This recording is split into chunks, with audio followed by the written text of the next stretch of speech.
On this video project, we are going to analyze and discuss a common theme found in two different articles regarding its relationship with the contents studied in the Applied Linguistics course. Besides that, we will also criticize the emerging matters, making suggestions and offering some ideas, to finally provide a conclusion. The first text we're going to analyze is Language, Gender and Sexuality, Current Issues and New Directions by Deborah Kammerer. To understand better, we will start by defining a key concept, patriarchy. Patriarchy is defined as a social organizational system which puts men in positions of power, control and decision-making in politics, culture, economics, and every aspect of society. These men must have specific traits: straight, white, upper class, and European. The more similar the men are to these traits, the more power they have. In this paper, the main idea exposed is the shift from binary gender difference proposed in the modern feminism approach to the diversity of gender identities and gender practices proposed by the postmodern feminist approach. To a better comprehension of the matter, we will start talking about the two feminist approaches aforementioned. The first one is the modern feminism or second way. It suggests that gender is socially constructed, but sex is implicitly assumed to have a connection to it. It proposes gender as a binary system because there are only two opposite categorizations, men and women. It also says that gender is acquired early in life and is something you have. To be part of these genders, women and men should or must have some certain specific characteristics, which are white, straight, middle class, and monolingual. The third wave, or post-feminism, says that the sex-gender distinction is questioned because sex is not natural but constructed. Gender is something you do or perform, and there are more than two gender identities, including the queer theory. It also proposes that there is more than one way to be a man or a woman, or any other gender identity. Besides, and because of patriarchy, it keeps heteronormativity alive by making differences between men and women. Before the 1990s, none of these feminist approaches was superior to the other. Rather, they complemented each other.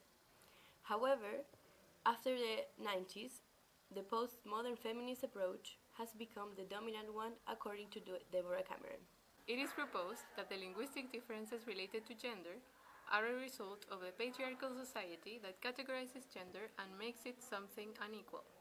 Gender is also constructed in the way we speak and express our identities, and gender is also a relevant part of one's identity, but it is not the only important part. However, these discussions are among feminists themselves, and not between feminists and everybody else. How do we construct our identities? From our differences in correspondence to other people's genders, or from our differences in correspondence to people in general, not taking into account their genders. Postmodern feminism states that identities are not fixed, but they are constructed by particular contexts and practices, therefore they are fluid. About heteronormativity, it says that it prescribes and naturalizes gender roles and a specific kind of heterosexuality, monogamous and reproductive. It basically norms about what relationships should be based on. Considering all these emerging visions, ideas, and theories, it asks the question, what should researchers investigate about? The first aspect that the text suggests that researchers should investigate about is linguistic performance of gender diversity.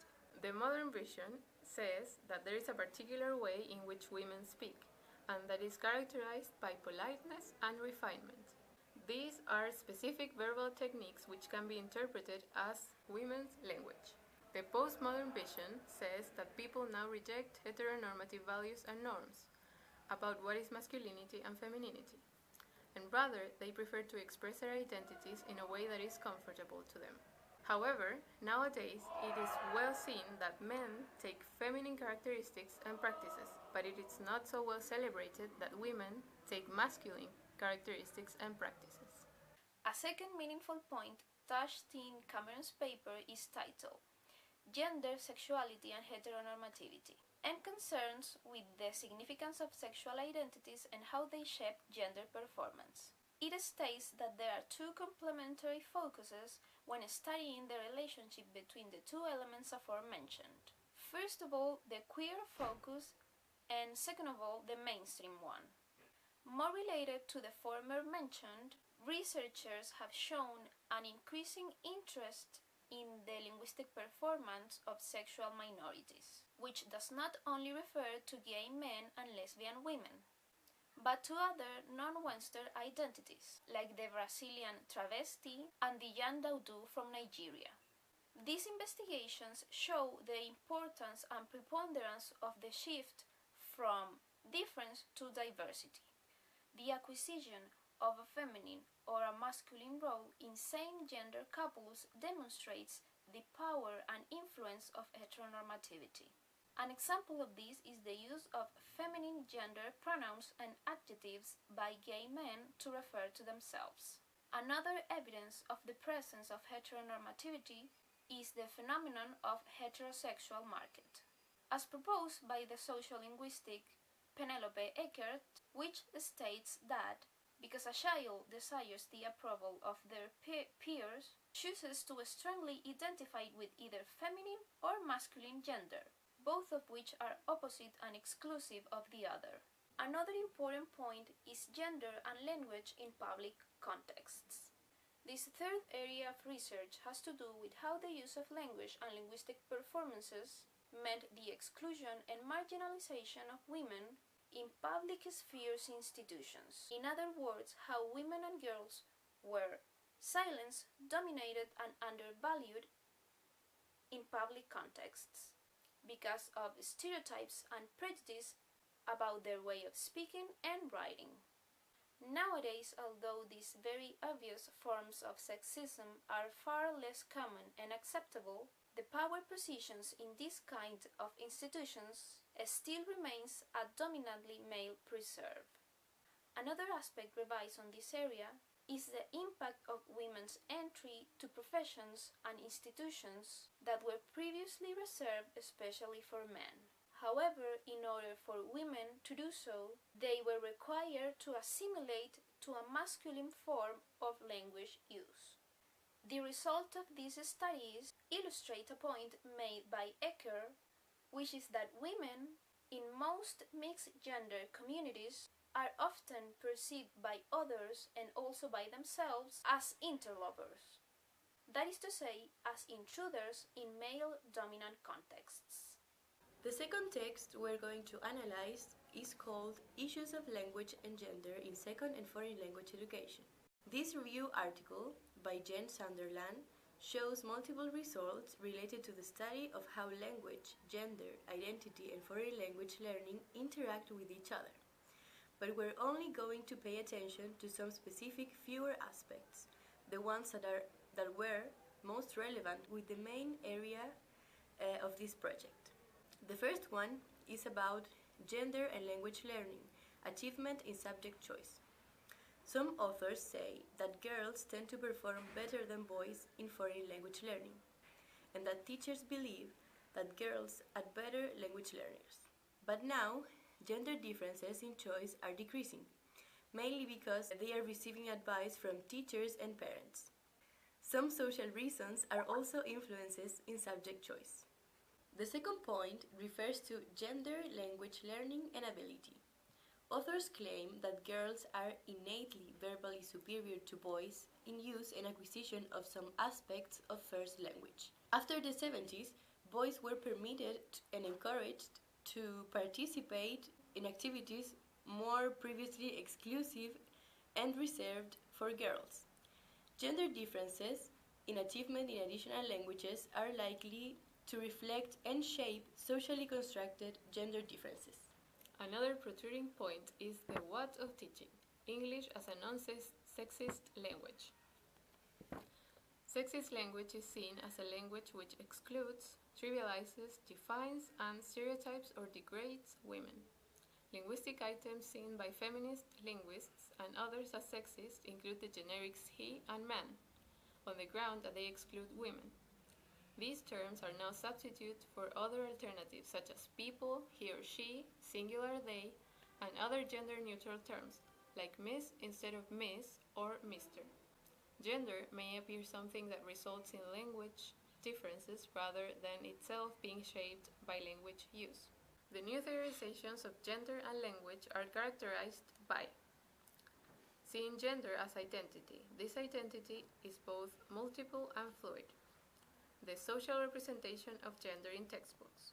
The ongoing social and linguistic construction of gender, becoming rather than being. The importance of individual agency and of contestation.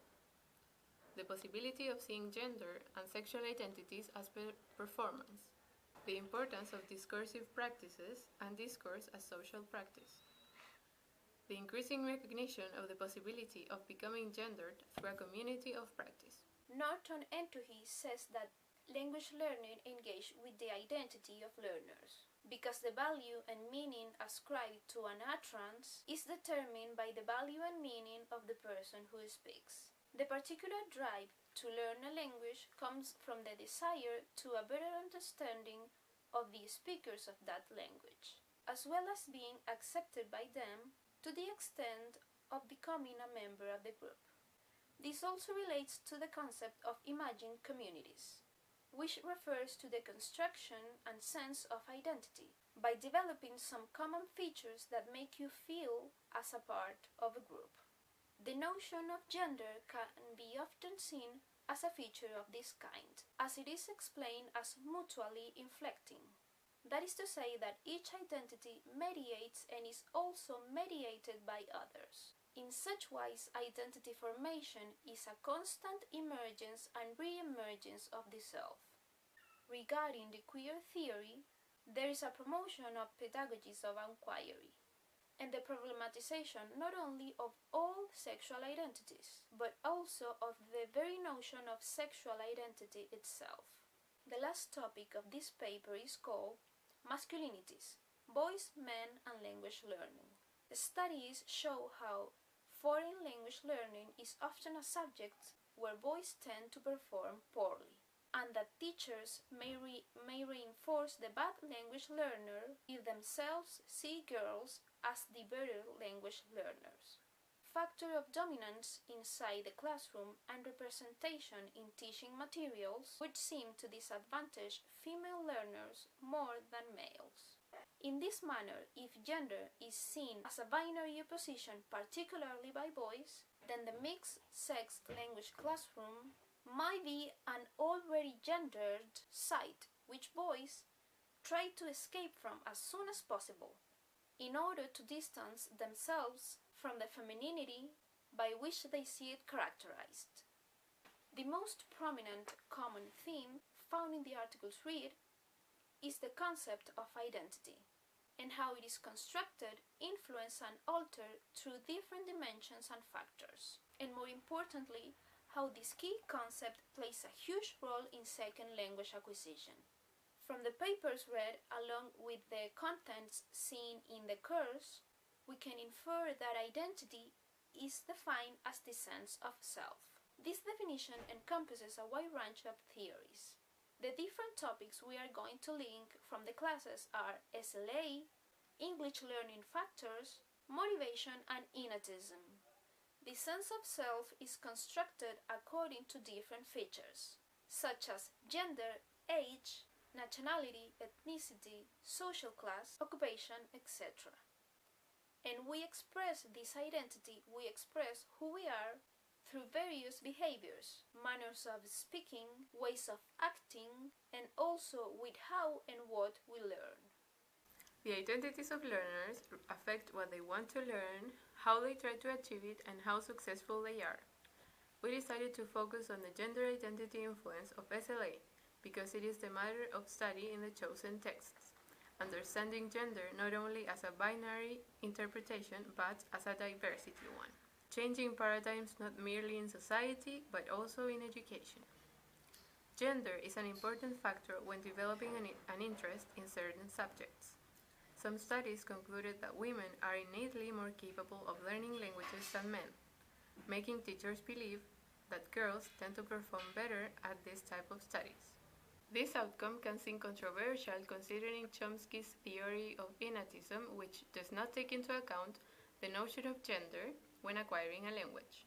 At the same time, another study found that boys required more authority inside the classroom to perform better when learning a second language, because they tend to feel more insecure in SLA when they see girls performing better than them.